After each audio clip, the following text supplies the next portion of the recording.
Monika learn for টুডেতে আপনাদের সবাইকে স্বাগত। পোষণ ট্র্যাকারের আপডেট এসে গেছে। আপনারাও আপনাদের মোবাইলের প্লে স্টোরে গিয়ে পোষণ ট্র্যাকার আপডেট করে নিতে পারেন। আজকের ভিডিওতে আমরা দেখব পোষণ ট্র্যাকারে 20.7 ভার্সনে কী নতুন সিস্টেম এসেছে। প্রথমেই দেখেন রিভ্যাম্প অফ CBN BHSND, তারপর revamp of beneficiary vaccination, body mass index অর্থাৎ BMI, তারপর gestational weight gain ANC details এবং বাগ ফিক্সেস। আজকের ভিডিওতে আমরা রিভ্যাম্প অফ CBN BHSND এবং রিভ্যাম্প অফ বেনিফিশিয়ারি ভ্যাকসিনেশনের কী নতুন বিষয় এসেছে ওটা আমরা দেখব। আর ওইটা দেখার জন্য আমরা পোষণ ট্র্যাকারে চলে যাই। পোষণ ট্র্যাকার ওপেন করে নিলাম। পোষণ ট্র্যাকারে একদম নিচের দিকে যে মোর অপশন আছে ওই মোর অপশনে টাচ করলাম। দেখুন এখানে দেওয়া আছে ইভেন্টসে টাচ করলাম। এখানে yoga day BHND CBN training module 4টা অপশন রয়েছে। আমরা দেখব BHSND এবং CBEর বিষয়টা। আমরা BHSND এবং CBE অন্যান্য ভার্সনেও আমরা এন্ট্রি করেছি, কিন্তু এবারে 20.7 ভার্সনে তার মধ্যে কিছুটা পরিবর্তন এসেছে এবং কী সেই পরিবর্তন আমরা এন্ট্রি করতে গেলে সেটা দেখব। BHSNDতে আমি টাচ করলাম। দেখেন এখানে দেওয়া আছে নো ইভেন্ট অ্যাডেড, অর্থাৎ এই মাসে BHNDর কোনো রকম এন্ট্রি করা হয়নি। তাই নিচে অ্যাড BHSND, আমি অ্যাড BHSNDতে টাচ করলাম। এখানে দেওয়া আছে ক্যালেন্ডারে টাচ করি।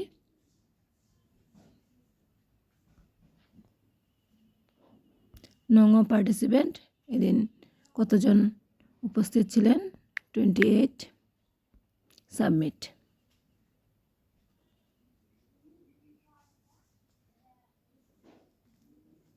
দেখুন সেমভাবে আগেও আমরা দিতাম, কিন্তু এখন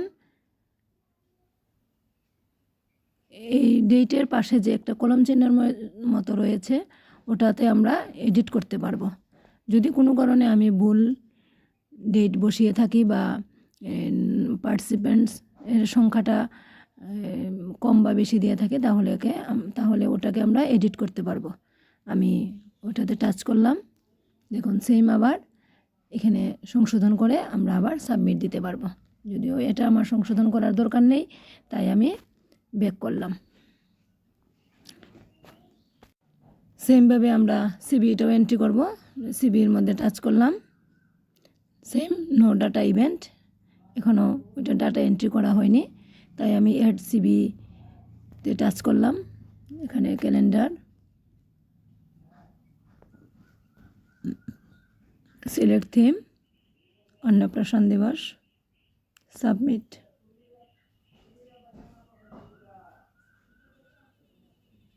সেম ওইটাকে আমরা এডিট করার অপশন রয়েছে, ইচ্ছা করলে আমরা এডিট করতে পারি।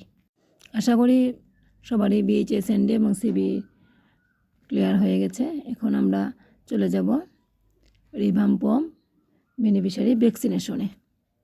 আর ওইটা দেখতে গিয়ে আমাদের চলে যেতে হবে হোম পেজে।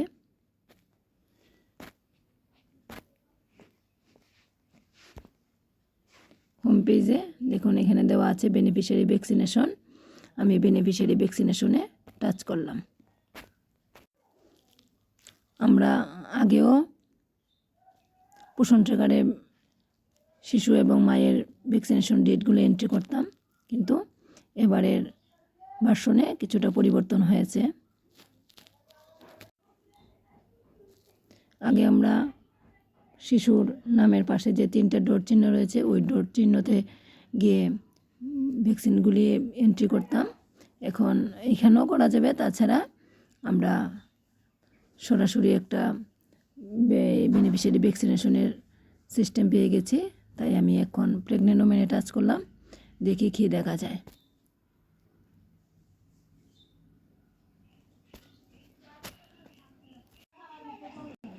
দেখুন ভ্যাকসিনেশন প্রেগনেন্ট ওমেন কমপ্লিটেড দেওয়া আছে 2 এবং ওভারডিউ 3। ওভারডিউতে দেখে নেই, ওভারডিউতে টাচ করলাম। দেখুন এখানে দেওয়া আছে গীতা দেবনাথ, এটার ভ্যাকসিন ডেট এন্ট্রি করা হয়নি। এবং অর্চনা নম পায়েল দাস, অর্চনা নমর মধ্যে টাচ করলাম। অর্চনা নম ভ্যাকসিনেশন ডেট এন্ট্রি করা হয়ে গেছে, শুধু এখানে টিডি বুস্টারের জন্য এটা ওভারডিউ দেখাচ্ছে। সেমভাবে পায়েল দাসকেও দেখে নিই। পায়েল দাসের ফার্স্ট টিডি এন্ট্রি হয়েছে এবং সেকেন্ড টিডি এন্ট্রি করা হয়নি। এখান থেকেই আমরা সেটা এন্ট্রি করে নিতে পারি। ওভারডিউ টাচ করলাম, সেম এখানে ক্যালেন্ডার এসে গেল এবং ক্যালেন্ডারে ডেট বসিয়ে তারপর সাবমিট দিলেই সেটা কমপ্লিট। সেমভাবে আমরা 3 থেকে 6 বছরে টাচ করলাম, দেখি কি হয়। সেখানে কমপ্লিটেড 1, ওভারডিউ 5। কমপ্লিটেড 1-এ Sagarika Das, date complete, entry করা কমপ্লিট হয়ে। ওভারডিউতে আছে 5 জন। আমি এখন অহনা দাসের নামের ডিপিটি বুস্টারটা এন্ট্রি করব, দেখি। অহনা দাস ওভারডিউ টাচ করলাম, ক্যালেন্ডার এসে গেছে। দেখেন এখানে ব্যাক 3 মাসের ডেটের এন্ট্রি করা যাবে, এর চেয়ে বেশি করা যাবে না। অহনা দাসে ডিপিটি বুস্টার নিয়েছিল 14 তারিখ, তাই আমি 14 তারিখে টাচ করলাম, সাবমিট দিয়ে দিলাম। DPT booster complete. এখন আবার ব্যাক করি। দেখুন ওভারডিউতে এখন 4 জন রয়ে গেছে, কমপ্লিটেডের মধ্যে 2 জন চলে গেল। আজকের ভিডিও এখানেই শেষ করছি। আগামী ভিডিওতে বাকি বিষয়গুলো নিয়ে আলোচনা করা হবে। আর বাকি ভিডিওগুলো পেতে আমার চ্যানেলটাকে অবশ্যই সাবস্ক্রাইব করবেন এবং আমার সঙ্গে থাকবেন। নমস্কার, টাটা।